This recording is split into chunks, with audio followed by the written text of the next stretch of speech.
are coming off a huge weekend of high school baseball in the Jerry Bumgarner Classic. I am joined now by Jordan Cairo of Prep Baseball Report. Jordan, it is fantastic to have you in with us tonight, and I know you got to see some of these teams up close in action. Absolutely. It was an awesome tournament in general. We got to see some of Northwest Ohio's best, a lot of close games, great atmosphere. It was an awesome weekend for sure. Well, speaking of close games, there may be no other team that played more close games than Rossford. They played 3, all of them decided by 1 run. And of course, the Bulldogs knocking off defending state champion Archbishop Hoban. What was it that really impressed you about the way that Rossford played over the weekend? They're a very scrappy team, and they're well coached. But their coach, Phil O'Shea, he must have aged 5 years over this weekend because they played some of the state's top teams. They opened up with Jackson, who's a perennial power, one of the toughest teams in the state to put away. But what really impressed me was their starting pitching.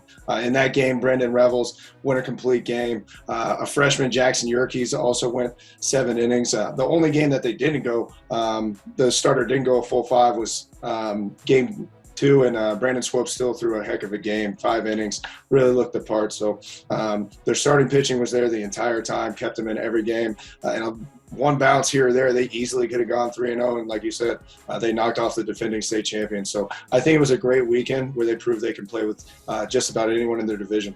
One of the teams that Rossford lost to in the tournament was Clay. We talked about them last week. That game 2-1 in 9 innings. The Eagles, they had some trouble against Canfield. Always good to get that early season experience. But CJ Bordeaux really impressed you against Anthony Wayne. Complete game, 10 strikeouts. What do you see for him as the season progresses?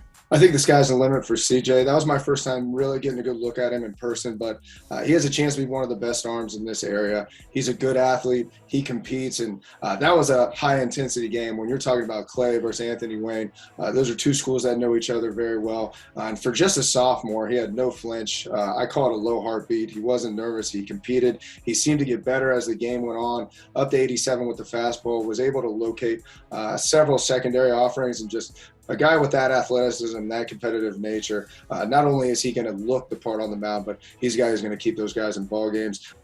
Now, one of the teams that we talked about last week, the St. John Jesuits Titans, I know they are the top-ranked team in the area for Prep Baseball Report. They opened the season with just a 4-2 win against Ottawa Hills. Were you surprised at all by such a low-scoring affair? Not really, to be honest, because I think Ottawa Hills has a chance to be a sneaky good team. The guy that Ottawa Hills threw is a guy that's already committed to Bluffton University, so he's a guy that's going to play at the next level. Jack Ginsman, he's a guy we invited to our top prospect games last year, which is for only the top prospects in the state. So he tossed 4 strong innings. I mean, he's going to give any lineup in the state some fits with his ability to mix up pitches. They also have 2 other guys, twin brothers, Ottawa Hills does, the Nemunitis twins that are going to go on and play at Wittenberg University.